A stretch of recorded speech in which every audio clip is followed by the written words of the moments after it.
The Dave Hooker Show. A presentation of Off the Hook Sports. Objective insight, expertise, top guests. Available on YouTube, Apple, Spotify, and the Off the Hook Sports app. Download now for free. Also available on offthehooksports.com. I compute and obey. Now to Dave Hooker. Ready. Here we go. Big show lined up. Why Urban Meyer is an idiot. Tennessee with a trip-up game, which I think is idiotic. And I'm not just calling everybody an idiot. So I'm not doing that, Caleb Calhoun. Good morning. Dave's the only non-idiot in the world, guys. Yes, I'm the only non-idiot in the world. It's basically, over the past 100 years, it's me and Einstein. It is not. I make a lot of mistakes, but I'm just going to go ahead and tell you that what Urban Meyer said recently is pretty darn dumb. And also, who has the most talented roster? We'll address that. And the SEC, now that Texas is in it, because Urban Meyer is incredibly high on Texas. But that Tennessee trip-up game is bugging me a little bit. Also, why Tennessee, maybe more than most schools, needs to be concerned about some of these gambling scandals that are popping up. The Alabama one, they're trying to squelch that. They're leaking to people that there are no players involved. But how do we really know? And now there's something with Iowa State, so we'll get into that. And so a lot going on in the program today. And Bronny James, Arch Manning are now valued by this On3 NIL evaluation thing, which is, for the record, if you've ever even thought of owning a business or you have ever even balanced your checkbook, is a stupid thing by On3. It just is. That's a fact. And then I want to ask where Nico fits into all of that. I know he doesn't have the dad like Bronny and Arch do, but I think that when all's said and done, we could be talking about him having a better college career than either one of those guys. And I don't think that's an incredible reach at all. But first, let's get to today's tough question. The NBA and some guy named Lonnie Walker, who could have walked up to me on the street yesterday and knocked on my front door, and I would have said, "Oh, is that my Uber Eats?" But he had a pretty good game. Great jumping off point for best unknown Vol performance. Let's get to it. Today's tough question brought to you by Andy Mason, AndyMasonRealEstate.com. I'll tell you more with today's tough question. Question. Take a side. Take a stand. The Dave Hooker Show, a presentation of offthehooksports.com. All right, best unknown Vol performance, and I thought of this last night. Lonnie Walker, who is he? What'd he do last night for those out there that aren't NBA fans? Caleb Calhoun. 15 points off the bench in the fourth quarter for the Lakers to help them win game 4 over the Warriors, 104-101. Lakers now have a 3-1 series lead. Not to take a shot, but I have said for years that Steph is one of the most unclutch players in the history of basketball. And I again got validated on that last night. Homeboy went 3 of 14 from 3. If the game is close and you need a 3 from Steph, I'd take LeBron to shoot a 3 in the final 5 seconds before I take Steph Curry if I needed it. I'm not even going to lie to y'all. But Lonnie Walker was the star in the fourth quarter, really taking over. No one saw that coming. Okay. What you said just then was crazy, but we're not going to talk the NBA. I like Shaq to shoot a 3 in the fourth quarter over Steph. Oh, my gosh. Yeah. All right. Here we go.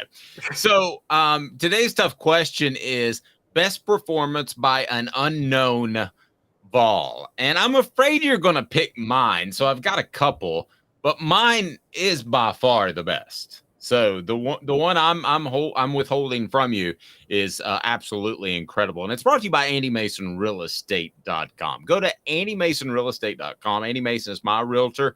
I'm getting ready to get in that whole scenario of buying. I feel so comfortable knowing I'll save thousands or tens of thousands with Andy Mason. Andy Mason realestate.com. Over 40 years of experience in his office.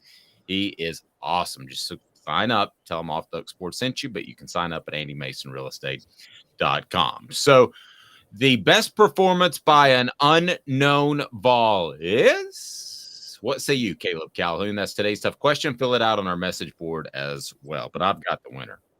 It's from a forgettable game and a forgettable season, but it's 2013 Corey Miller versus Kentucky. Corey Miller. Corey Miller had 5 sacks in that game, which remains the most sacks of all time. No one cared about that game because the week before Tennessee had lost to Vanderbilt. It was Butch Jones's first year. By losing to Vanderbilt, they knew they were going to miss out on a bowl game for a 3rd straight year. I mean, this was the darkest period in Tennessee football history, guys. But they played the last game against Kentucky, and Corey Miller registered 5 sacks in the win. That's the best performance by an unknown Vol. I'm surprised you didn't go my way given your Memphis ties. Is that a hint? Do you know where I'm going here? Maybe a little before your time. I sometimes forget you're a younger guy than me because I think you know more history than me. So it throws me off. Here's what it is. And I'm just going to go ahead and tell you, this is absolutely it. It's a 53-yard pass from a known Vol. Oh, I know this one. Yeah, I know where you're going. Okay. Which would be T. Martin. Okay. To Bobby Graham. It's the only time, I swear to you, the only time that everybody in the Neyland Stadium press box did not know who a guy was. I'm not exaggerating, Caleb. Everybody had to pull out the roster. Nobody knew who Bobby Graham was. He was from Memphis. Tennessee ends up getting the victory because Bobby Graham hauls in a 53-yard pass that was a moon shot, and Memphis was about to pull off one of the most incredible performances in Neyland Stadium by beating Tennessee the year after Tennessee won the national titles. It was a 53-yard shot down to the 6-yard line. 2 plays later, T. Martin found Cedric Wilson, another Memphis native, in the end zone to tie the game. Alex Walls kicks the extra point. Memphis falls to 1-3, and the Vols are able to move on. It was one of those games that we'll talk about coming out flat later in the program on another topic. It was one of those Philip Fulmer games, and to his detriment, he had a lot of those that they would come out flat against Vanderbilt and Kentucky. To his credit, he had established such a talented roster that they would pull those games out. This is one of those prime examples. So I will say Bobby Graham hauling that in. The only time, again, there's been a play made where no one in the media knew who the man was. No exaggeration. Nobody said, "Oh, that's Bobby Graham." Everybody says, "Who's that?" And we literally all had to look at our rosters to find out who Bobby Graham was. The funny thing about that Memphis team is that may be the best 5-6 non-Power 5 team of all time. I don't know if you know this, but if you want to do the research on that. No, I know the research. I actually remember that year. If you remember when Tennessee played Memphis, they won 17-16. If you remember, Memphis was 1-2 going into that game. You know what their 2 losses were? I don't. They lost 3-0 to a 8-4 Ole Miss team that finished in the top 25. And then they lost 13-10 to a Mississippi State team that went 10-2 that year and finished in the top 10. Those were their first 2 losses that year. And then they go and play Tennessee. It was the Rip Scherer era. Rip Scherer was the coach of the Tigers at the time, and they were a dominating defense consistently. They just never had an offense. But going into that game, you kind of could see Tennessee maybe flat because Memphis was very dangerous, and Tennessee had just lost to Florida in a heartbreaker. They had Auburn the next week. I will give you that might have been the greatest play in Tennessee football history.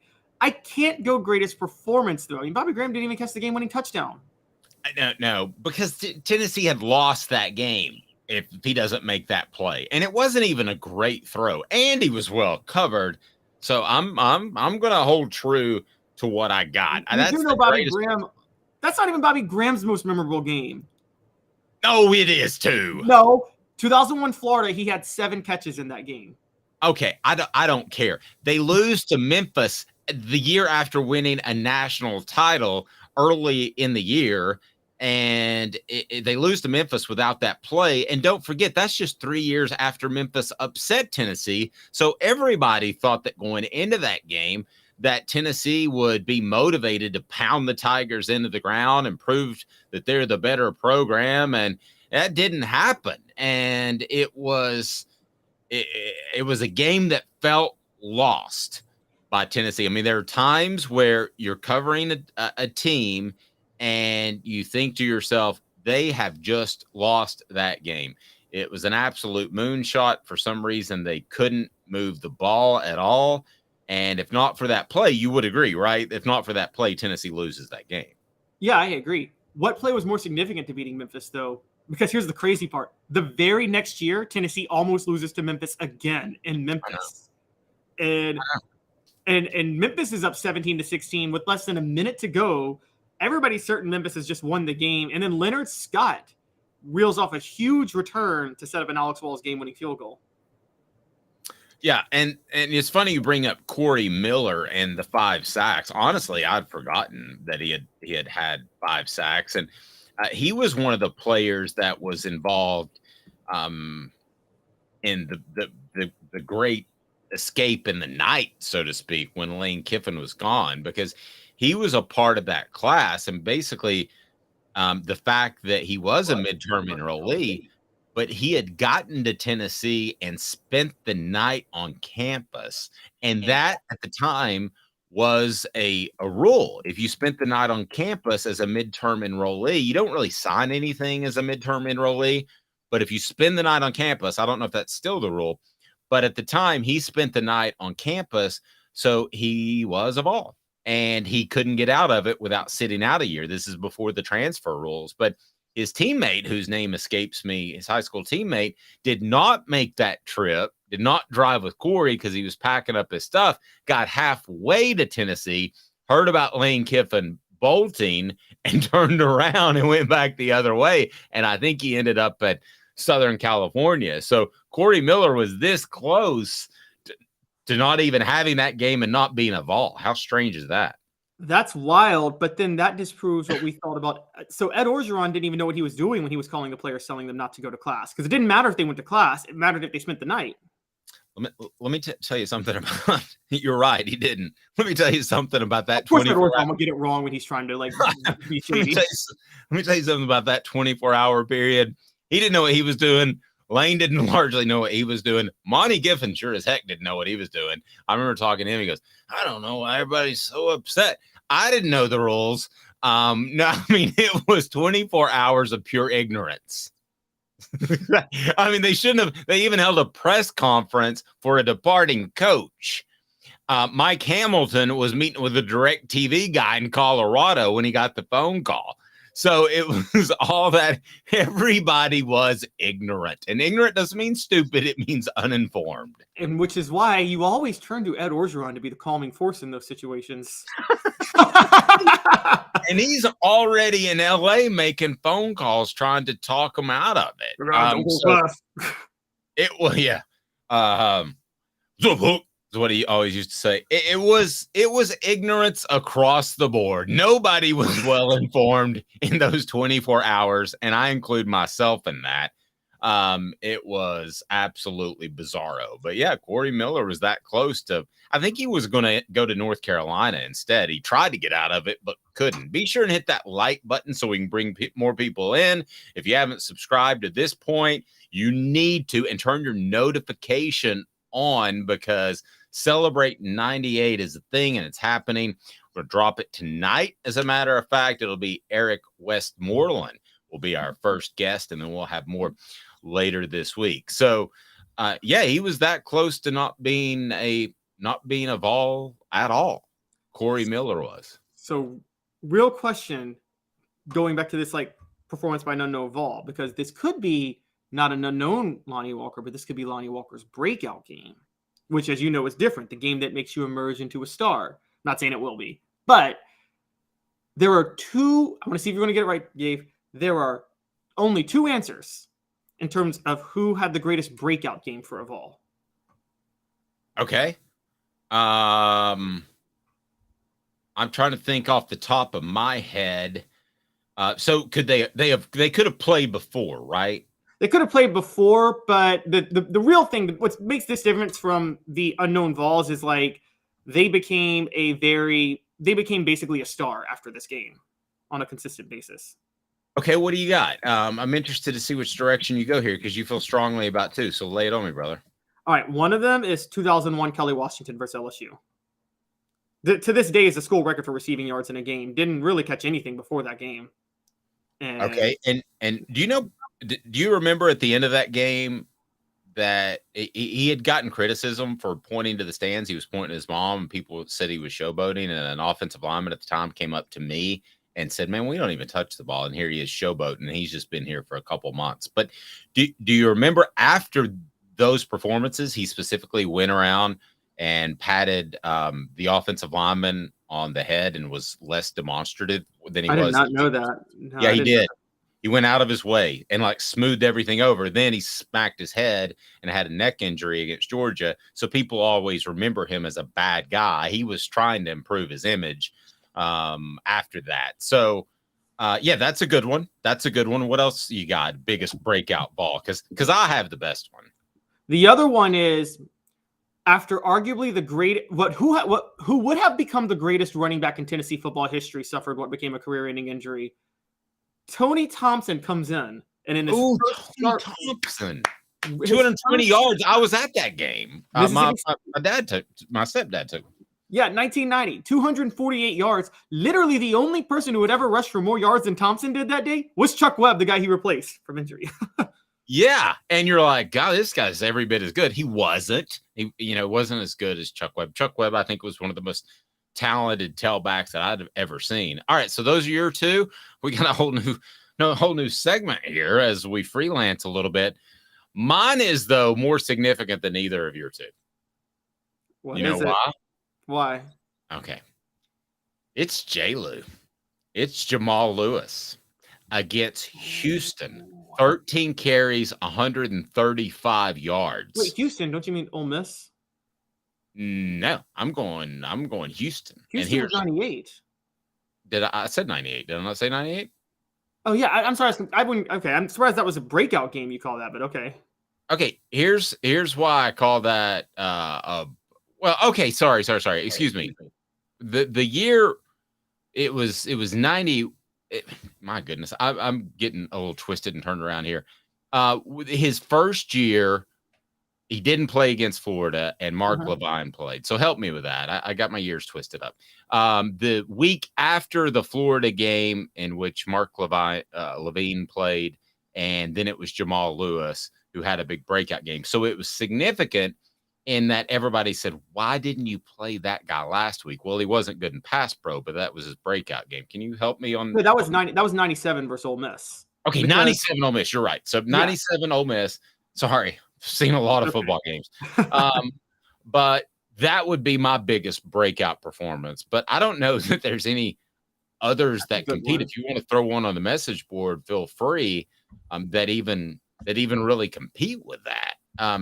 Now, if you want to stretch it a little bit, how about Hendon Hooker going from good to great on the national stage against Alabama? But that's not a breakout game, really. I guess it was a breakout from good to incredible, right? If I were to do Hendon Hooker, and there's a good one, it would be it's the game that Josh Heupel ignores because he says the Kentucky game of 2021 was the defining moment. No, the Missouri game of 2021 was, and I would say Hooker in the Missouri game, I'm pulling up the stats now. He threw for 225 yards and 3 touchdowns, and then he ran for 80 yards and another touchdown and led Tennessee to a 62-24 win. Missouri was favored in that game. And so I think that would – but the breakout game for a quarterback is probably Josh Dobbs' 2014 South Carolina, where South Carolina had a 2-touchdown lead and Dobbs led them back he scored 2 touchdowns in 3 minutes and had 5 total touchdowns and over 300 yards in the game. Okay, now Travis says on our message board, Travis Stevens. I don't remember him having a breakout game. I remember him being a lot like Tony Thompson in that he was there when needed because Tennessee, you thought, was going to take a major step down at running back with Thompson and Stevens, and they didn't. I don't remember a breakout game. Do you? No, I don't remember a breakout game.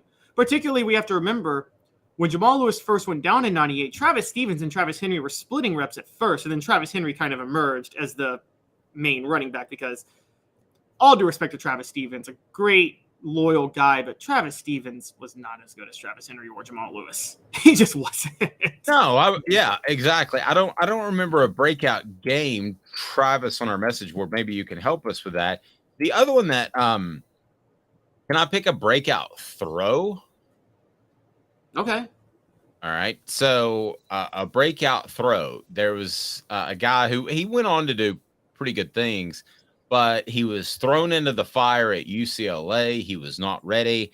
And then the next week against Georgia, he threw Peyton Manning threw a deep out route that I said, that's a special guy, a special player. And while there was some debate whether Tennessee should go with him or Brandon Stewart or even Todd Helton was in that mix after Jerry Colquitt got hurt in the opener against UCLA, he made a deep out pass.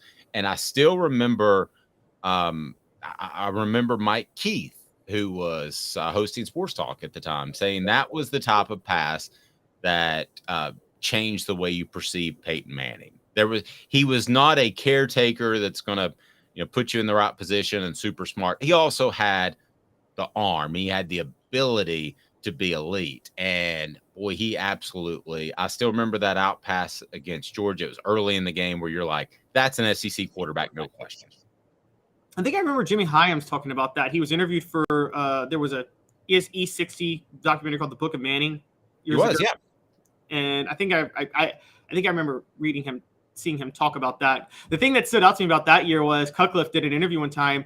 I know Tennessee had lost to Alabama in the last second or in the last minute that year because they failed to convert a 4th down in the red zone. And Peyton had a wide open touchdown pass, but he threw it the other way. And the reason he threw it the other way is Cutcliffe had coached him never throw against a blitz, like never throw where the blitz is. And Cutcliffe comes back later and he's like, honestly, I should have trusted Peyton Manning to throw where the blitz was because he'd be able to make that throw and he would have known how to loft it to the wide open receiver. Yeah. I mean, there's no question that David Cutcliffe was conservative with new guys that were in there. T. Martin still, I think, is a little miffed that he wasn't able to do more earlier in 1998. As a matter of fact, I talked to him about it. So I know he was. He thought he could handle more. But I'm Randy sure Sanders turned him loose in 1999 and he was worse. So, I mean, he wasn't ready. But they were pretty conservative in 98. But it worked. I mean, that's why we're doing a Celebrate 98 series with Eric Westmoreland emo that'll drop later today. And some of the stories are so cool that you just got to check it out. Hit the like button, subscribe, and all that good stuff because basically he and Fred White, who joins us every Friday, were both on the strong side. And they would freelance. Their chemistry was so good. And you listened to that too, because I wanted to get your thoughts on it. But he freelanced. They would be able to freelance as to who is going to blitz, who is going to attack the box because they knew each other and they were so incredibly smart. So that's that chemistry, the type of thing that you're going to get from the Celebrate 98 series. So I still am not completely sure of Lonnie Walker's backstory, but it led us to the breakout Vol, and it also led us to best unknown Vol performance. So a couple of good talking points there. And I don't like calling people in the media not smart.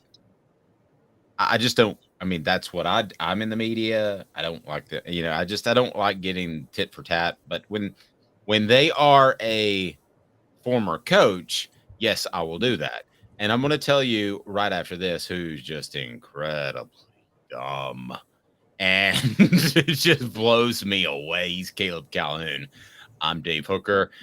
This is a presentation of Off the Hook Sports, the guy who put his foot in his mouth and he doesn't even know it because he's not bright, or at least he's ignorant or something. I'm not going to make excuses for him. I'll get Caleb's thoughts in 2 minutes.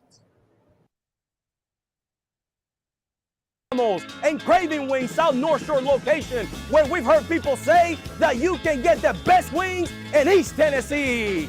Pero ¿quién es este? El número 87, Jacob Warren. I'll just do 6 of my sauce 87, please. Imposible, señorita. Dale 6 más. Look at these wings. Perfectas, deliciosas, fantásticas. Man, I don't know what you're saying, but it sounds awesome. How do you say fresh, never frozen in Spanish? Frescas, nunca congeladas. Make your way to Craving Wings and get you 6 más. But what was funny about Cadis, we were a full continuum of care at that time. We had detox, we had inpatient, we had outpatient. So we were doing a lot of the things that we do now. But now we just do them so much better. It's really a simple program, but we're complicated people. I am what I am, and now I got to do something about it. You can take your life back. Call Cadis today. Got cataracts? We can fix that. Never miss another moment. With a little help from Doctors Campbell, Cunningham, Taylor, and Hahn at cctis.com. Do you want to own the more that owns every job? Then get to Vassey Lawn and Garden in Cleveland and get you a Toro. I'm David Vassey, here to talk to you about Toro. With a Toro Zero Turn, you'll get more out of every minute and you'll reach the finish line faster. At Vassey's, we like to say, no matter if you're mowing 3 acres a week or 11 lawns a day, homeowners and business owners alike find confidence in equipment they can trust from top to bottom. Vassey Lawn and Garden, Highway 60 North in Cleveland. Man alive, it's worth the drive. Our family has been creating jewelry since 1986, each piece unique with a story all its own. I'm Rick Terry with Rick Terry Jewelry Designs. I'm a jeweler, and I want to be your jeweler. We're grateful that you chose us to be Knoxville's best jeweler. My family and staff look forward to serving you. So please come see us. Kingston Pike and Campbell Station Road in the heart of Farragut and downtown on Gay Street, right next to the Tennessee Theater. Who's this guy? Hello, wizard. The Dave Hooker Show. Who? A presentation of Off the Hook Sports. What? YouTube, Apple, Spotify, and the free Off the Hook Sports app. Back to Dave Hooker. So Urban Meyer is doing his Fox Sports thing, which is, I guess, good because he's not running an NFL team into the ground, and he is not dancing with other women at his nightclub. I guess that's better. You know, that seems like an improvement. But saying stupid stuff is not really that great either. So here's what Urban Meyer had to say in a recent interview. He said, quote, I think Texas, you didn't mention them in this interview, but don't sleep on Texas this year. I was talking to Ohio State Associate Athletic Director Mark Pantoni, and I was talking to the recruiting director at Ohio State. Man for man, roster against roster, it's hard to say Texas doesn't have the best roster in college football. Let me repeat that last part. It's hard to say Texas doesn't have the best roster in college football. Let me give it a shot. Texas doesn't have the best roster in college football. How dumb of a statement is this on a scale of 1 to 10, Caleb Calhoun? Or do you agree? No, I don't agree. It's at a 12. But more importantly, look, Urban Meyer, we know, is a sociopath. We also know that he's not a stupid sociopath like Butch Jones. Sorry for using that word. Yes. A sociopath or stupid? We know that Urban Meyer is not a stupid sociopath like Butch Jones. He's just a sociopath. Okay, yes. A sociopath, somebody that only looks out for themselves, does not care about the interest of others. Yes, exactly. Yes. And there's a lot of people, particularly in the coaching realm, who are sociopaths and also not smart. And it's not usually a good combination. And that's the Joneses of the world. Actually, probably a good 40 to 50%. But that get to the head coaching level, there's a combination of. But anyway, Continue. So Urban Meyer is a smart sociopath, which leads me to believe there is method to this madness. I'm just trying to figure out what the method is.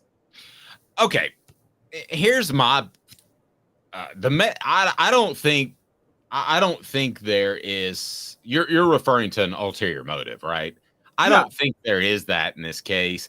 I think that it was just a passing conversation that he had with the recruiting director at Ohio State. I think it's a conversation he said where Texas is doing a good job, and they got Arch Manning, and not Texas was number 3 in recruiting in this past recruiting cycle, so fine. That's fine. You heard that from your recruiting director. You want to say something, and also I'm sure that Fox Sports, which is why I'm not a Fox Sports guy, and I think ESPN will continue to dominate. We can have that conversation another time. I think Fox probably pushes him to say stuff and do these interviews, and I think he shoots from the hip. So I don't think this is a well thought out, premeditated thing like you would say before a game. Like Butch Jones, who you brought up, said the team in red, and he wouldn't refer to Alabama because he thought that would help his players in some shape, form, or fashion. It just made Alabama mad, and they beat the bejesus out of Tennessee. But there was an ulterior motive there. I don't believe there is in this case, Caleb. And I see what you're saying. Most oftentimes there would be. I just think it's an ignorant statement, because let me run these numbers by you. So Texas number 3 in the last recruiting cycle in 2023. And they may end up one day in the next 2 or 3 years having the most talented roster because there's so much oil money there, and they might take advantage of NIL. I would certainly think so. I don't think they're at the forefront of the top 10 teams taking advantage of NIL from what I'm told, but they're right there. But Alabama had the number 1 class in 2023. Georgia had the number 2 class. So Texas is not on Alabama and Georgia's level because Texas had the number 5 class in 2022. Now, I'm referring to classes most recently and classes that will affect the upcoming season. Alabama, number 3 in 2022. That's higher. Georgia in 2023 was number 2. So I'm going to run down one more year. 2021, those are the guys that are expected to contribute. Texas was number 15. And in 2021, Alabama number 1, Georgia was number 4.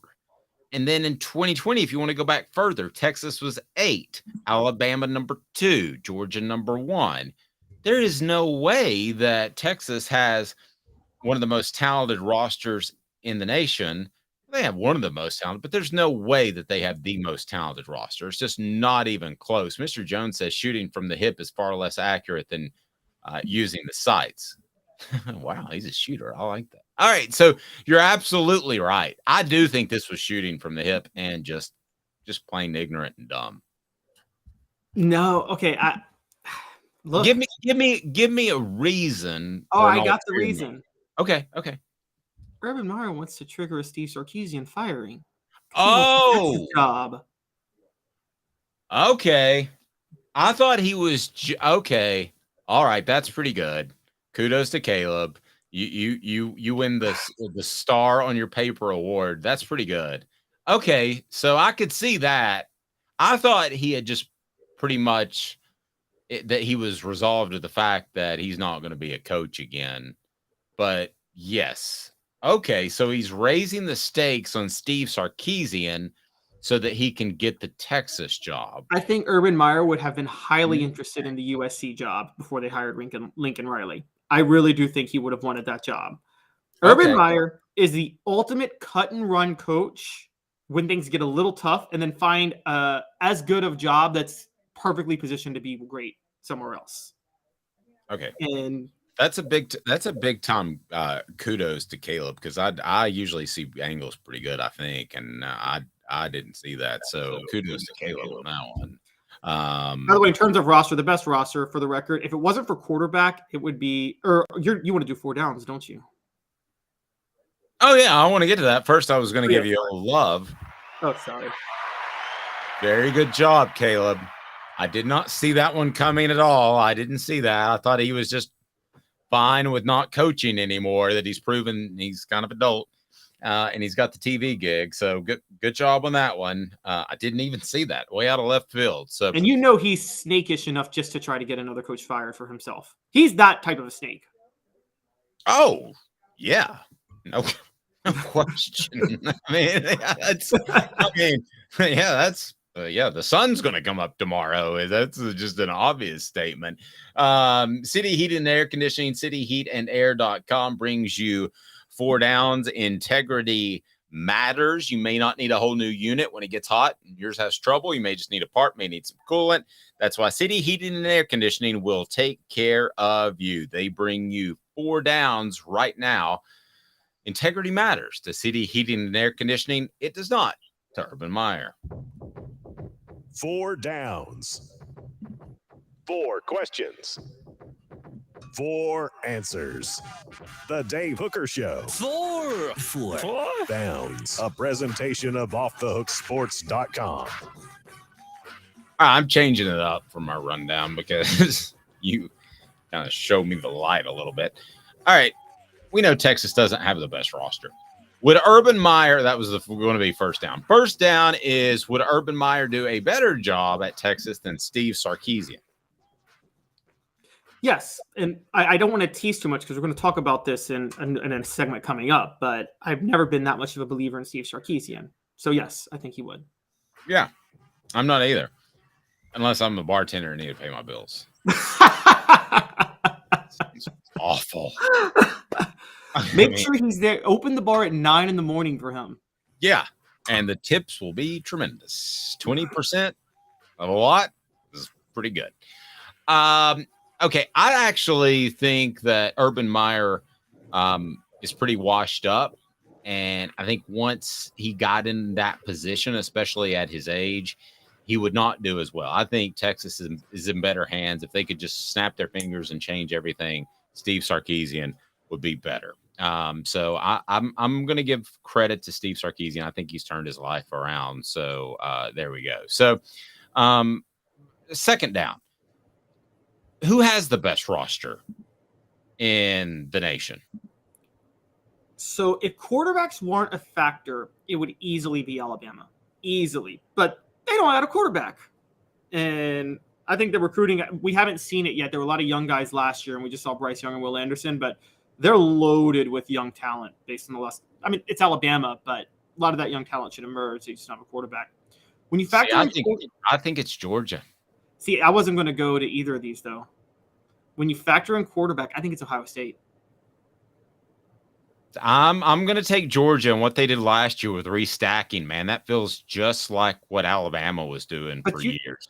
But you told me yesterday that this is not the same Georgia restacking that's about to happen this year that happened last year. And they barely beat Ohio State last year. Okay. And shouldn't have. So, yeah. Okay. I think that's debatable. But the top echelon is what? It's Georgia, Ohio State, Alabama. It's those three. There's nobody else in that group. There's a step down after that, right? Yeah, there's a step down right after those three. Pretty significant. I think other teams could win the national title but it's those three. I think Ohio State has the best roster. They ain't winning the national title because they don't got that good of a coach. Yep. Okay. I agree with that. Third down, are the Vols in that second tier? Which to me is probably along the lines of 8 or 10 teams. Yes, I think they are now. Which, by the way, Texas is in that tier too, I think. But yes, I think the Vols are because the Vols have utilized the transfer portal well. And also, let's give some credit, man. Jeremy Pruitt found some very underrated players when he was at Tennessee. Yes. Jeremy Pruitt did. I mean, there's a lot of guys that are, if you want to take the Cooper Mays was a Jeremy Pruitt guy. I mean, there are a lot of guys that turned out to be physically talented. I just, the long-term direction wasn't going to work out, obviously. So we have Tennessee in that second tier. So fourth down, I ask you this, will Urban Meyer ever coach again?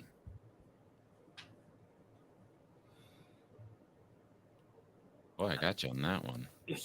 No, and I will tell you why. I'm not saying there's not a school that would take him. There's not a school that Urban Meyer would want to go to that would take him. Exactly. So it's the Jim Tressel thing. Like Jim Tressel was willing to take a step down and go to what it was, a Youngstown State or Youngstown or what? No, I think it was back to Youngstown State. But Okay. yeah, because he coached it before. Yeah. But yeah. So he went there and he was willing to do that. Urban Meyer's ego is too big, so he wouldn't take a secondary job just because I love coaching. He loves Urban more than he loves coaching. So, like if Texas called, he would take that in a heartbeat. Heck, if Florida called back, he'd take that in a heartbeat. He would take one of the top 10 to 15. I don't even know that he would take a top 10 to 15 job. I think that he would have to have a top 5 job. And believe that he could compete for championships very, very quick. How old is he again? I think he's pushing 60, but I don't think he's like 58. If you can fact check that for me, he's not 58. No, yeah, you got it right. Yeah, he's not gonna. I mean, I don't think he would go. He certainly wouldn't go to Utah again. Ohio State was ready-made when he left Florida. Florida has so much talent, but listen, Texas has a lot of talent. The state of Florida has a lot of talent, and he knew he could win there. But the state and the roster wasn't horrible when he took over because of Ron Zook was a pretty good recruiter. But listen, if you went to Texas, you're going to be competing with A&M, who's going to have a new coach, which you would think would do better after Jimbo Fisher's finally gone. You are competing with the TCUs now that they've proven legit.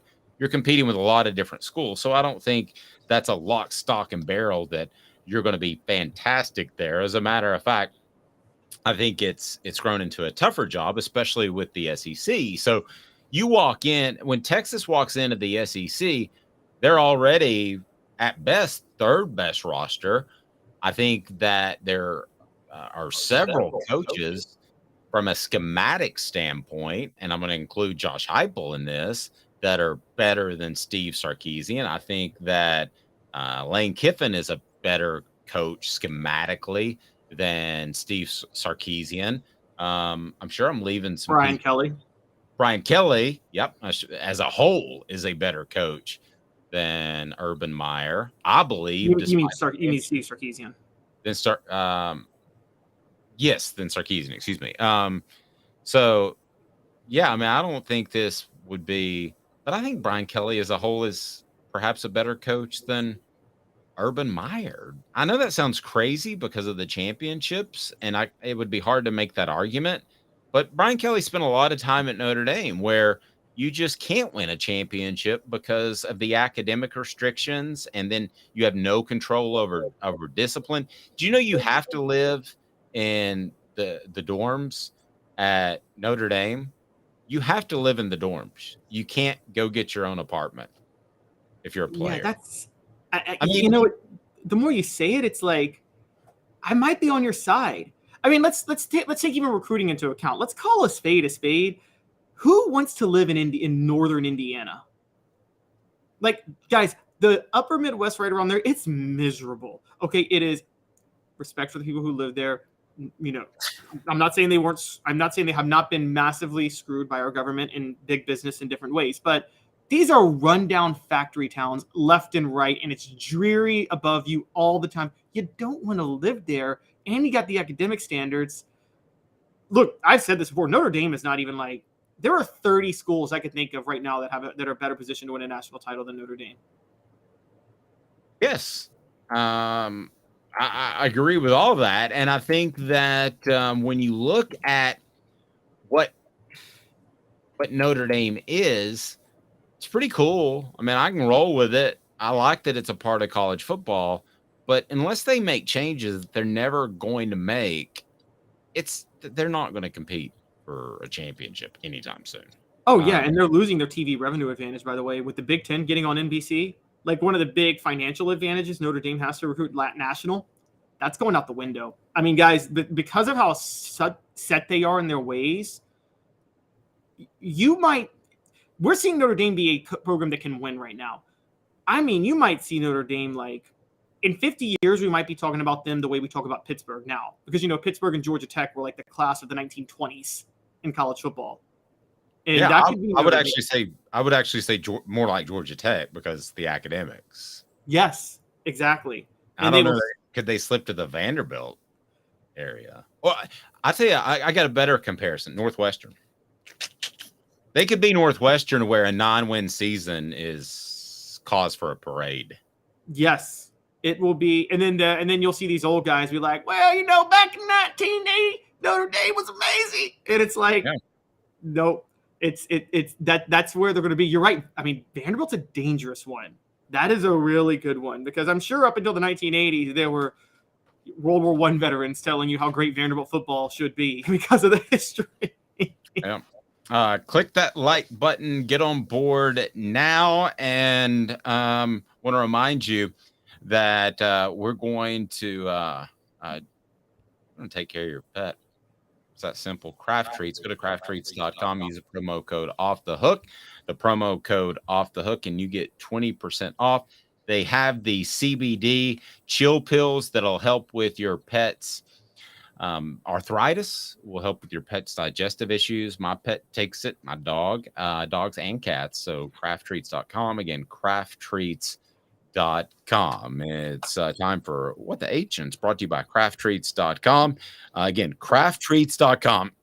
And use the promo code Off the Hook to get your 20% off. So here we go. What the H? What the? What was he thinking? Release the hounds. The Dave Hooker Show. Keep cool. A presentation of offthehooksports.com.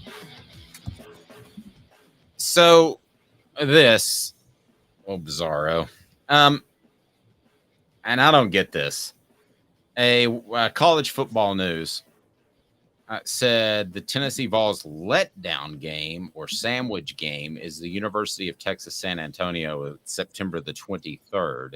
They say, quote, watch out, UTSA has the makeup, the veteran quarterback in Frank Harris, and the attitude to walk into Knoxville and screw everything up. This comes right after the Vols go to Florida. We talked about how Philip Fulmer's teams would have those letdown games. Here's why I don't think you should be concerned about letdown games against far lesser opponents. Obviously, South Carolina was better than we all thought and put things together at the right time. But talent level, it wasn't a world of difference. UTSA is a world of difference. You don't have to worry about those games anymore because Josh Heupel's offense is going to put them on the ropes pretty quickly. So we talked about the Memphis game earlier, Memphis games, plural, Vanderbilt, Kentucky, which Tennessee would sometimes play lackluster games against. I don't think that's going to happen anymore against programs that just simply don't have the type of talent. So I don't get this at all. I think UTSA, regardless of what happens, win or loss in Gainesville, I think Tennessee pounds the brakes off the University of Texas San Antonio. I don't care if they've got a veteran quarterback or not. Yeah, they are outside of the Power 5 plus, I say, the 6 fringe, which I think of the fringe conference is the American Athletic Conference. And it's not Power 5, but it's better than all the other Group of 5 conferences. So the other 4 conferences of the Group of 5, I would say Texas San Antonio may be the best of those teams. And so I think they're looking at, because it's sandwiched between Florida, and they'll be circling South Carolina to beat the brakes off them. Tennessee's, they're saying this could be a trap team because they have won the Conference USA 2 years in a row. I'm making their case for a minute, just because they've won the Conference USA 2 years in a row. They're 23-5 the last 2 years, and they returned a veteran quarterback. So this is going to be the best Group of 4 team this year, maybe even Group of 5. This may be the Group of 5 team that gets to the New Year's 6 this year. I mean, just to put that out there. They could be that good. I don't think anybody looks beyond the American or the Mountain West typically for that top Group of 5 team. I don't see Conference USA Sun Belt getting there. But if one ever breaks through, this year's Texas San Antonio team would be the one that breaks through. Yeah, I don't understand the University of Texas San Antonio argument at all. I think there are probably 2 more trap games that fall on the schedule. And I understand everybody's trying to get attention and clicks, but this would not even be in my question is, it would be, I didn't get this at all. So the question is, okay, some of these games that we might call trap games, they may not call trap games because they would call them toss-ups. Like, again, for me, the biggest trap game, and I think for you too, the most dangerous game for Tennessee this year is Kentucky. I mean dangerous. I mean a game where they could lose that they shouldn't lose. where they'll be favored. Yeah, they'll be favored by a touchdown plus. Let's set that as the parameter. Okay, so yes, Kentucky, but I could make a bigger argument for Texas A&M. I mean, and I think they're going to pound Texas A&M, but I could make a better argument for Texas A&M being one of those games than UTSA, because they wouldn't consider A&M a trap game. Well, they would consider that a toss-up. But okay, but with Kentucky's as much of a Kentucky's more of a toss-up than Texas A&M. That may be why they didn't include Kentucky either. That may be why they put Texas San Antonio. I mean, I'm with you. Like, me and you know this, but I'm not. Like the average college football fan. I mean, me and you know, and regular SEC fans should know that Tennessee would be should pound Texas A&M and should beat Kentucky. I don't know if national media understands the subtle nuanced differences between those schools right now and where they're at. Yep. I guess that's fair. I mean, if I had to do this for every school, and they did do it for like every Power 5 school, I mean, I would have some bad ones in there, but don't worry about UTSA. Mark that down. And if you want to timestamp that in your head and we want to go back, something happens and it ends up being less than 14 points, I'll eat crow and be glad to do it, but I don't think that's going to happen. Texas A&M, let me make the argument for that. You and I both think they're going to Tennessee will handle Texas A&M. They have an off week before, so they're going to handle Texas A&M. But let me just make the argument that they could be sky high if they're undefeated at that point. If they beat Florida and South Carolina, Texas A&M is a little bit more of an unknown opponent, and then you've got Alabama the next week. So we're both kind of playing devil's advocate with ourselves, but that's a better argument to me than UTSA, is it not? Yes, I would agree in terms of who they're more likely to lose to. But again, it's hard to call them a trap game because national media thinks Texas A&M is going to be back this year. They're not, and so they think that would be more of a toss-up. I think there's a really good chance. Look, Texas A&M is a bigger trap game for Alabama than they are for Tennessee. Because remember, they play Alabama the week before they play Tennessee this year.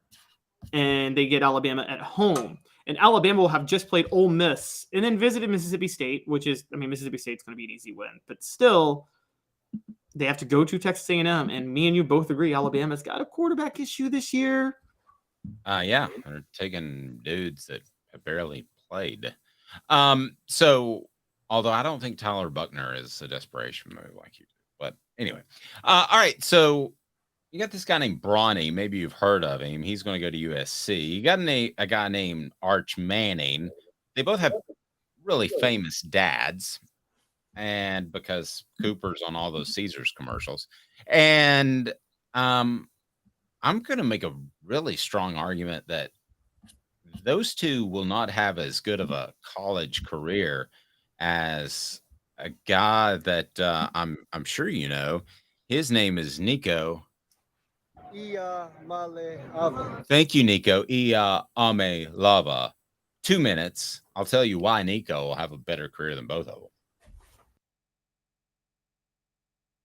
To own the more that owns every job, then get to Vassy Lawn and Garden in Cleveland and get you a Toro. I'm David Vassy, here to talk to you about Toro.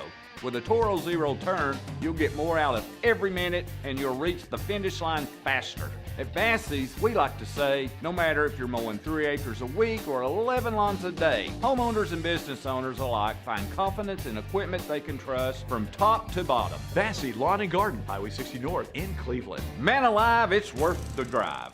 Hi, Mike Davis here with City Heating and Air, reminding you to always dare to compare. Our team provides quality local heating and air service, installation, and maintenance across East Tennessee. We use only the best equipment like American Standard heating and air conditioning for your residential, new construction, or commercial needs. Honesty, dependability, and customer satisfaction have been the cornerstones of our business since 1961. City Heat and Air. Dare to compare.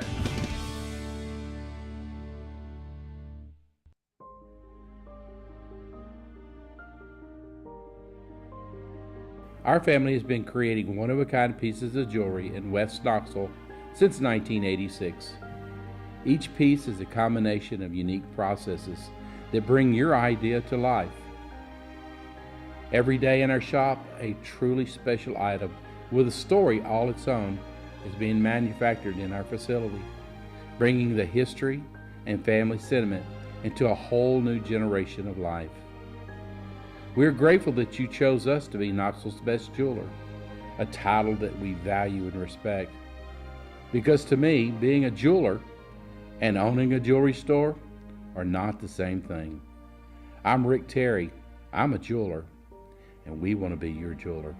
Kingston Pike and Campbell Station Road in the heart of Farragut, and downtown on Gay Street right next to the Tennessee Theater. With all that sun, sand, and salt water, the beach is a very relaxing place. Unless you wear contacts. Ow! Open your eyes to the best the beach has to offer with LASIK vision correction from Campbell Cunningham Laser Center. Ah. What's up, everybody? This is University of Tennessee tight end Jacob Warren, proud to announce that I'll be working with Craven Wings again this season. And I want you to give your all and try my signature sauce, Sauce 87, at either of the Craven Wings 2 locations, Chapman Highway in Seymour and South North Shore Drive at the Markets of Choto. When you're craving wings, it's gotta be Craven Wings. Online at cravenwings.com.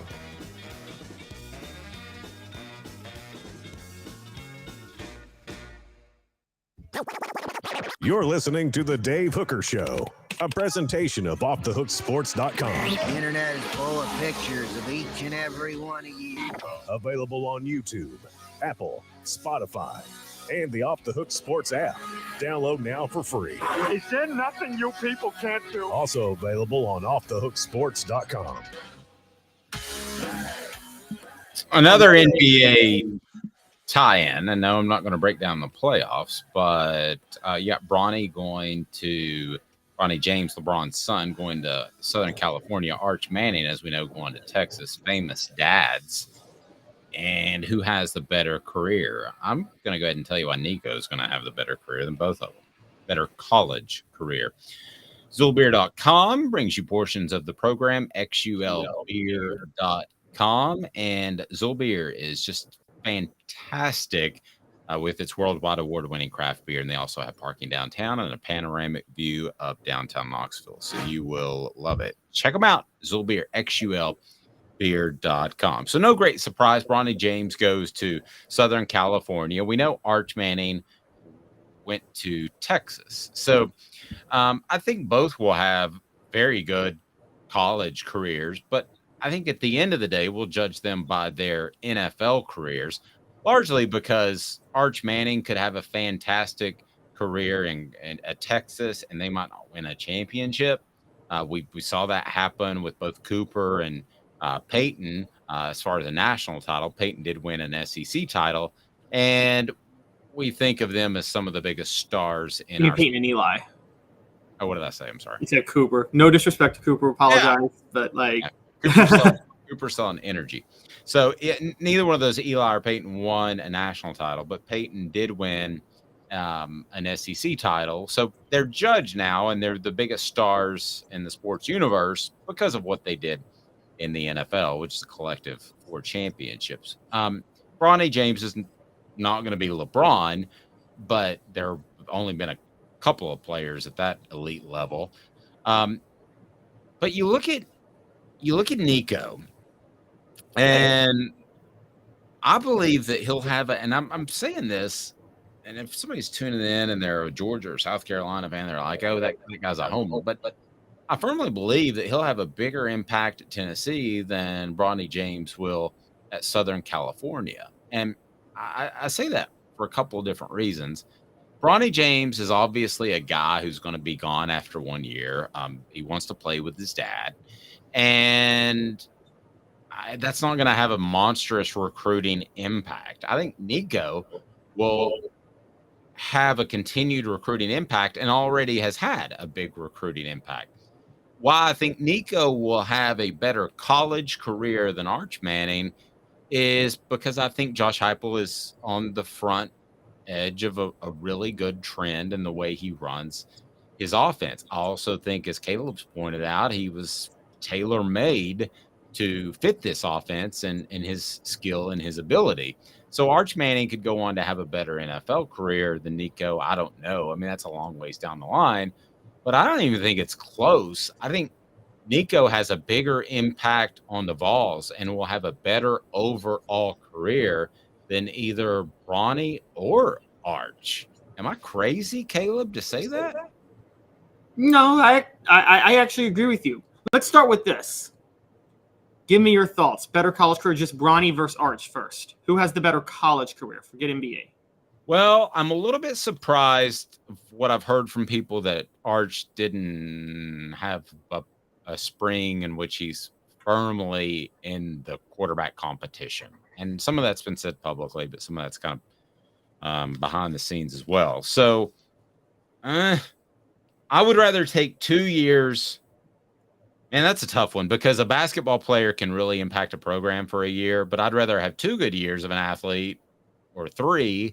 Let's say Arch doesn't even start this year. I'd rather have those 2 good years than just 1 year from Bronny. So that's a tough one. So if you really held me to that, I would say that I think Arch Manning has a better college career than Bronny James. Okay, so I'm going to say Arch has the better pro career than Bronny James because Bronny is going to be a role player in the NBA because he's a solid shooter. Great, he's going to be a great shooter, and he's very athletic. Not as good of a passer as LeBron, and he's 7 inches shorter. He shouldn't have gotten a 5-star rating. He was a 4-star guard. He's not a 5-star. I can't believe 247 Sports Composite upped him to a 5-star. Mm-hmm. He is going to play for Andy Enfield, who is a really good coach, and USC returns everybody. I mean, everybody. Plus, they got a top 3 recruiting class. So I think Bronny has a better college career because I think USC wins the national championship next year. Not because of Bronny, because of how loaded they are elsewhere, and Bronny's going to get a lot of credit for it.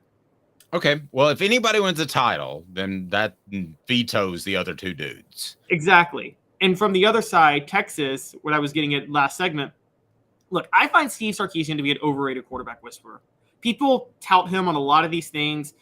Who has he really turned out into a good NFL quarterback since Carson Palmer? Don't tell me Tua. That was more Mike Loxley who coached up Tua.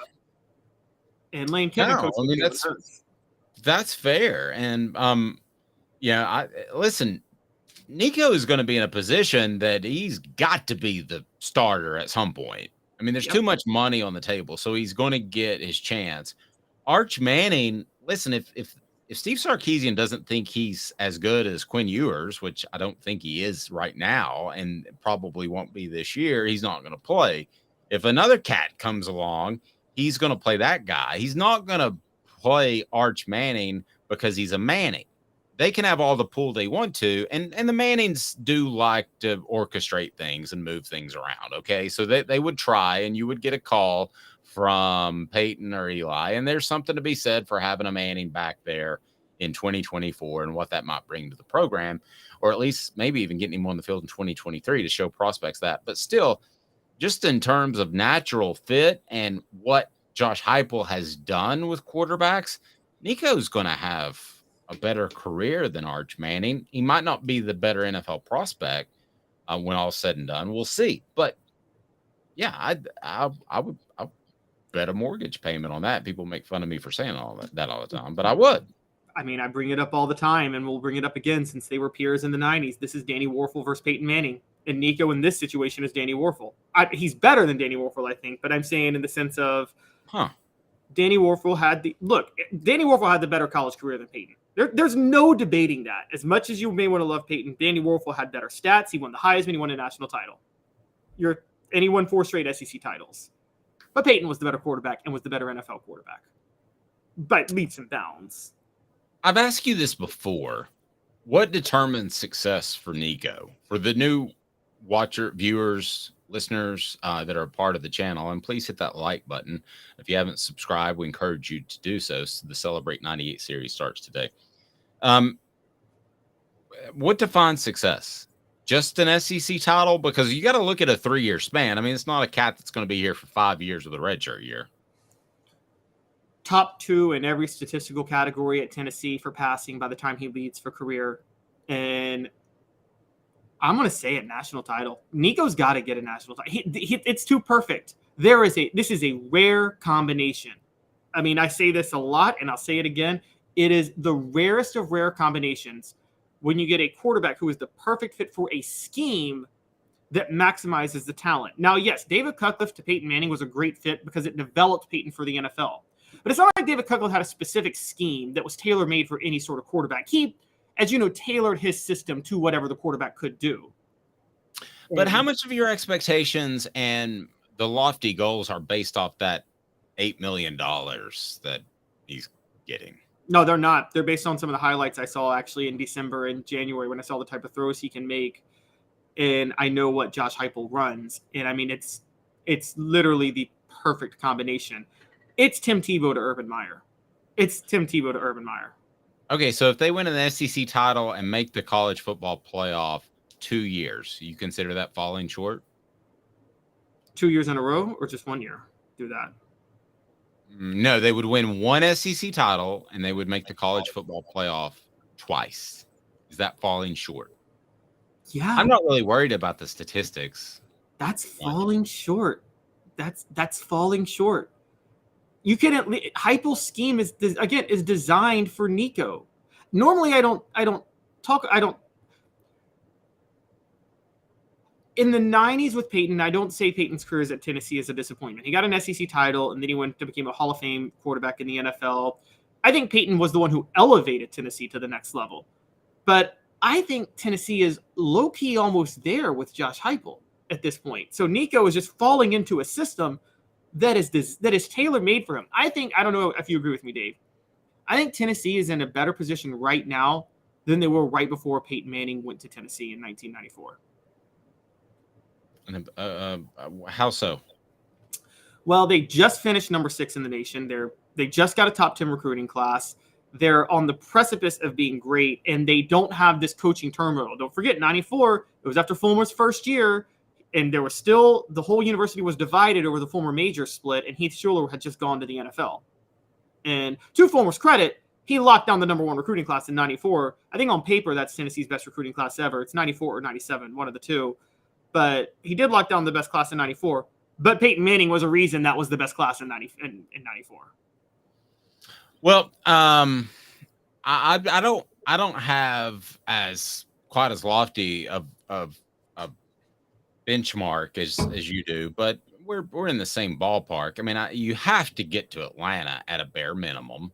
Okay, you have to win the East one time. You have to defeat Georgia to do that. Rebecca says the stars are about to align.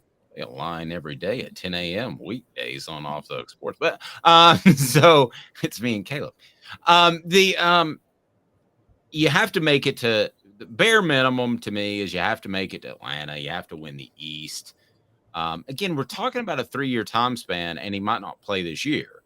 So we're talking about a 2-year time span. So that to me is really tough to say you have to win a national title. The stats don't mean anything to me because they're already going to shorten the game a little bit, probably by possession, because they're not going to stop the clock after first downs anymore, except the last 2 minutes. So I'm not necessarily worried about the stats as much, but you just have to win. You have to win a championship. You have to win an SEC title, or you're going to look back and say Nico was not all that. It's tough to put on a young man. I hate that. You know, my son's 18. I wouldn't want that type of pressure on his shoulders. That's just a fact. Elias points out we're talking about a 12-team playoff era. I'll go this far.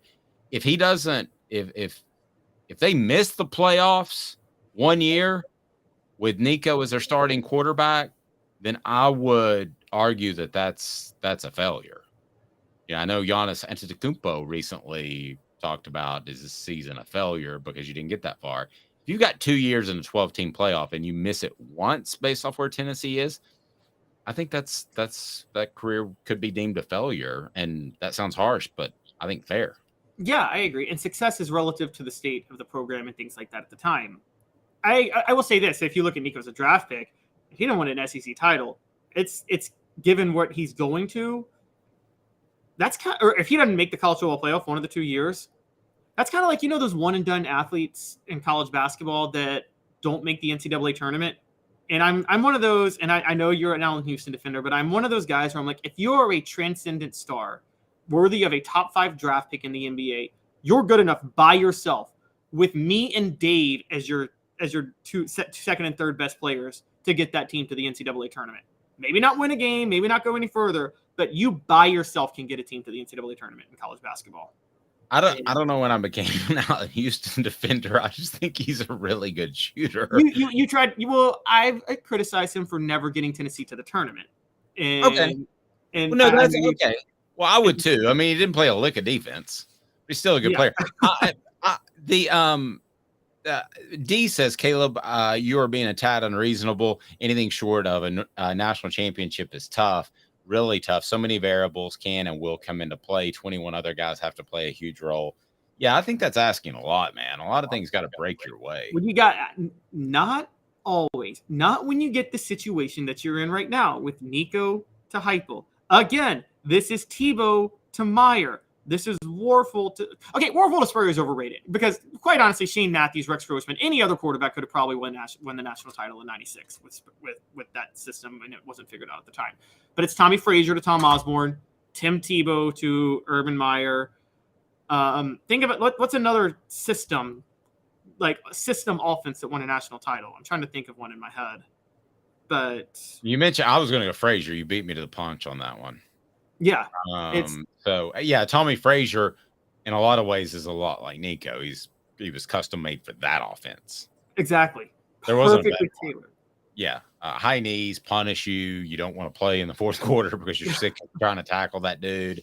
So yeah, I would that to me. Cam Newton to Gus Malzahn. Yes. Tailor made for Gus Malzahn. Yes. And you can check out a column along those lines on offthehooksports.com. Everybody wants to compare. They want to say that Hendon Hooker was the Peyton Manning, and now Nico will be the guy Joe Milton will be the guy who takes them to the next level. I think Joe Milton is a much better comparison because of his size and ability to Cam Newton, and could have that type of year, transcendental year where he kind of comes out of nowhere. I knew that Cam Newton was special, but nobody knew he was that special. You know that the Cam Newton to Tennessee story, right? And why he didn't end up at Tennessee. Have I shared this one with you? Didn't Lane Kiffin push him away? He did, but I'm going to tell you why. First, I'm going to tell you that I see clearly, thanks to Campbell, Cunningham, Taylor, and Hahn, no issue with far away, close vision because Campbell, Cunningham, Taylor, and Hahn did my LASIK surgery. They can also perform cataract surgery and just your annual checkups. They're pretty awesome. Campbell, Cunningham, Taylor, and Hahn. Well, the reason being is they sent Jim Chaney to evaluate Cam Newton, and he was suspended for the first half. Was it Blinn Community College? And he was suspended for the first half, and this is the most ironic thing that's ever been spoken to me in my life. I was told that by Lane Kiffin, I don't want somebody at quarterback in a leadership position with issues off the field. And I'm thinking to myself, you realize what I've heard and been told about your coaching staff? But I didn't say that. I mean, is that not how many different levels is that good? Lane Kiffin worried about character and off the field issues. Character and leadership issues and leadership roles was the issue of why Tennessee stopped recruiting Cam Newton. Jim Chaney went out there first half. Now, maybe that was Chaney's call. Maybe Tennessee was going to lose him to Auburn anyway.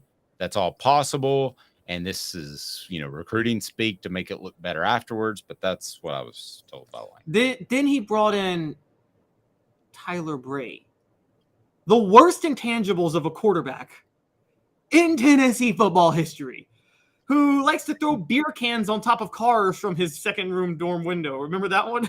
Yes. Great line, Elias. Ronald McDonald concerned about childhood nutrition moment. That's about as good as it gets. If I have a line as good as that as the rest of the week, this will be a good week.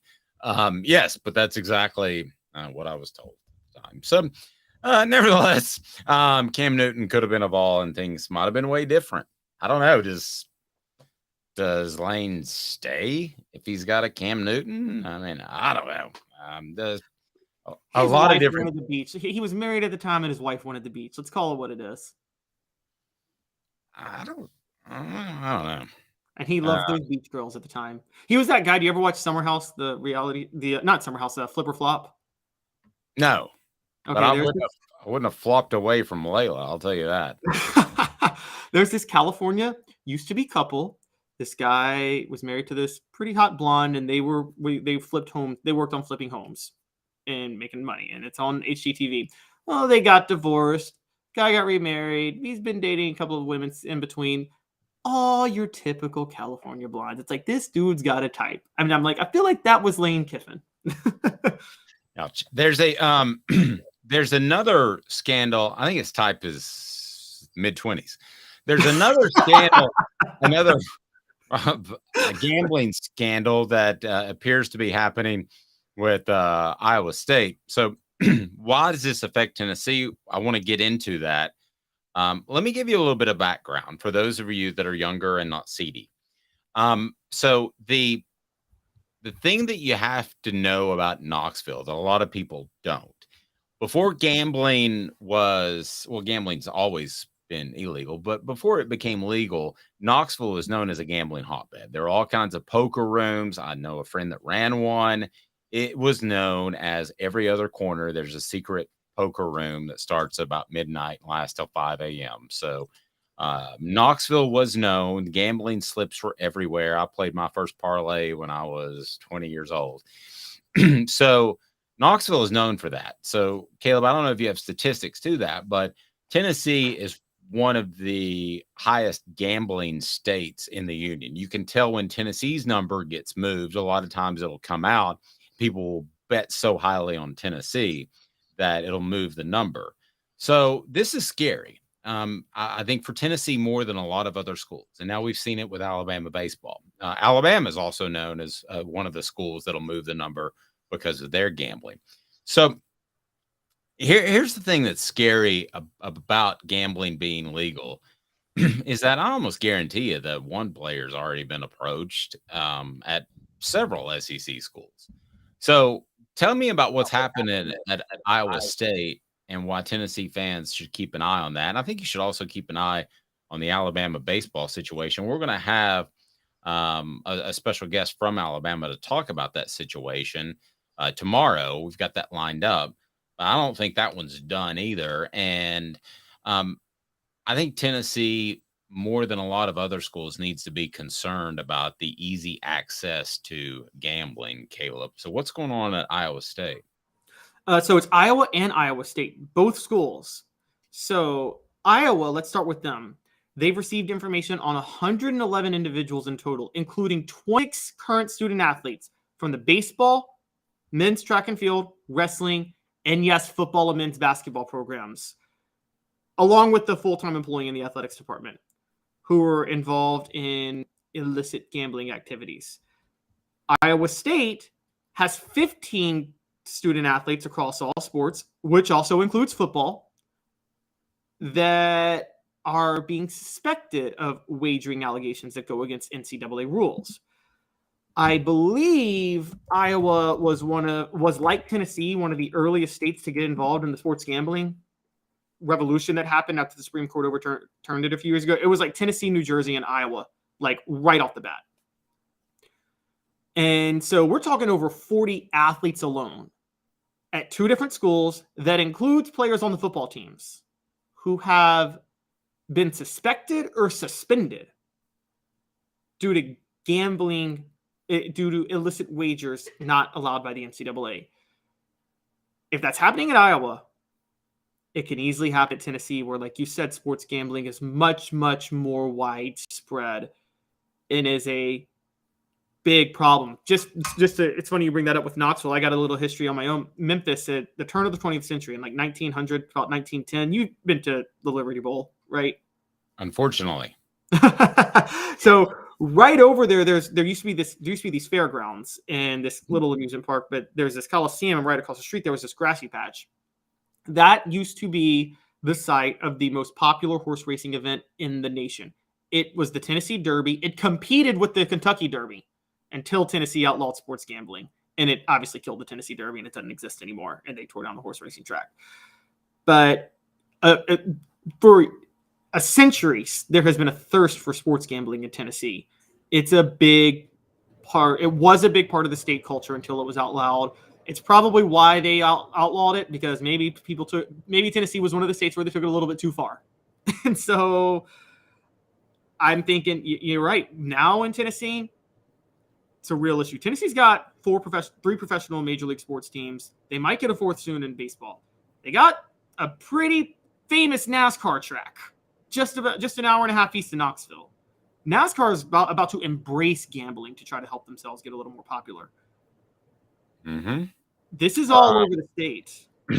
No, I mean, this is a big thing. And I'm going to go ahead and tell you, within 3 to 5 years, it might be Alabama. I mean, this might get bigger. Don't forget, Calvin Ridley was also involved with gambling. He played at Alabama. Now you got the baseball program.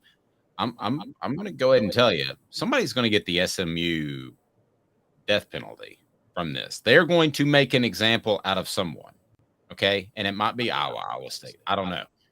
But I've mentioned this before.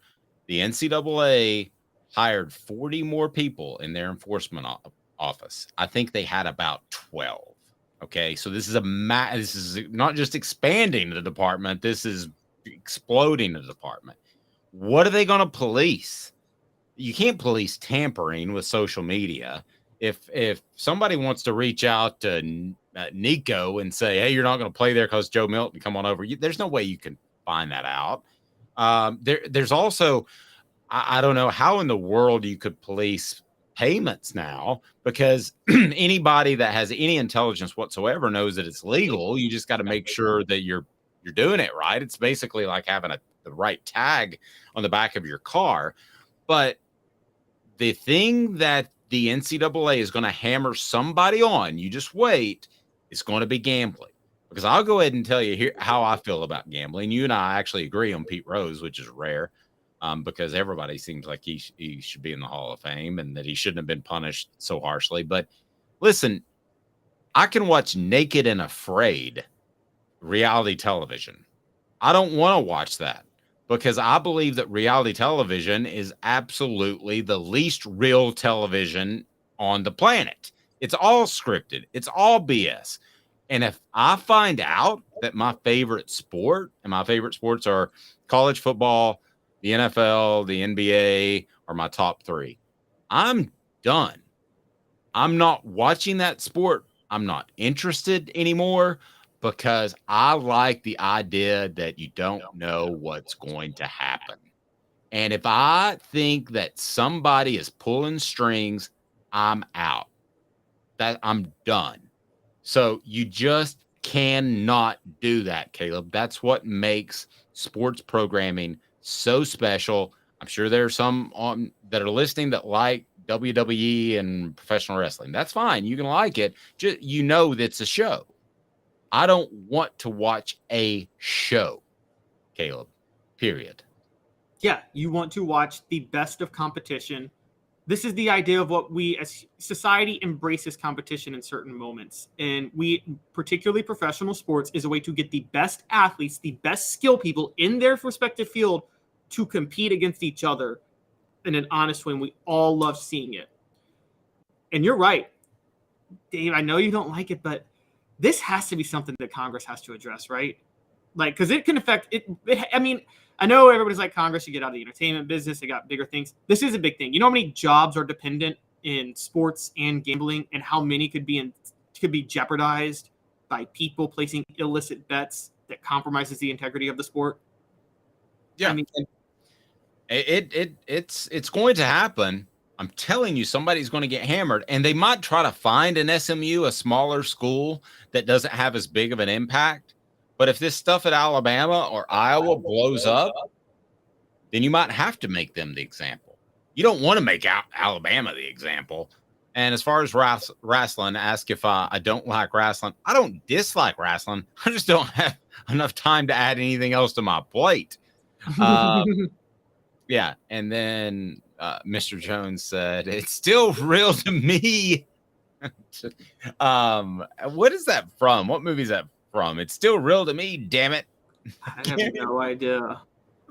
Help me, Mr. Jones, because I'm actually loading up drops today, so I might use that one. I mean, this is the problem.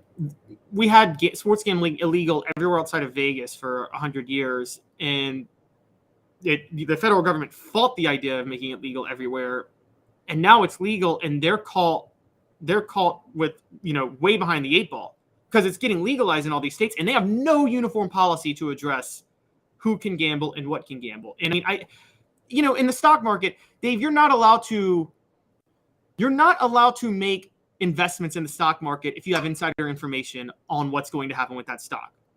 How in the world are you allowed to legally gamble on a sport you play? How is that not the same thing? I'm with you. That it's not good. And you can bet on your own. You can bet for your team. You can do all that stuff. And I remember that it's real to me. I was a dude sitting up in the stands talking about wrestling. That was pretty funny. That's going to be a drop later today. So tomorrow on the program, we'll be joined by a very special guest because I do want to dig into this a little bit more. And because I'm not sure that this is done. For Alabama fans that tune in, I hope for your sake that it's done, but I'm not sure. So Drew DeArmond will join us tomorrow. He covers Alabama, and I look forward to that because this Alabama thing and this Iowa thing, it's got legs, kids. I told you that last week when stuff has continued to come out. And so far, Alabama's stance on it has been to leak information to like Andy Staples, who I like a lot, but to leak information that no players were involved. Why don't you come out with a statement that says no players involved? It's two very different ways of handling that. One of them, you feel more secure in your stance because right now you leak it to media and they take the hit. Okay. Yes, exactly. Yeah, if you come out and make a stance and you're like athletic director, Alabama, Iowa, or whoever, you lied. And exactly. You don't want to be that dude. And let's also, before we get out of here, be very clear because a lot of people will say, refs fix games. And yes, there's been the Tim Donaghy incident in the NBA. Does the NFL call things more favorably in certain situations? Yes. That's not okay. It's not the same as completely scripting something. Yes. This is not. Vassy Lawn and Garden, man alive, it's worth the drive. Industrial mowers, commercial mowers, residential, it's worth the drive because their buying power saves you money, whether it's Nashville, Chattanooga, or Knoxville. They're in Cleveland, Tennessee. I highly encourage if you head up a business that needs to restock that fleet or you're starting a big-time landscaping company, you need to get to Vassy Lawn and Garden. Go to Vassy.com to learn more. This has been a presentation of offthehooksports.com. We will talk some gambling issue with Greg DeArmond tomorrow, and also he will give you a great insight as to recruiting at Alabama. Is Tennessee now on par with Alabama and Georgia? He does a great job covering recruiting, and we will have our Celebrate 98 series, the first one, Emo. That's pretty awesome. Eric Westmoreland. More to come. Thanks to our buddy Fred White, who joins us each and every Friday. Caleb Calhoun. I'm Dave Hooker. This has been a presentation of Off the Hook Sports.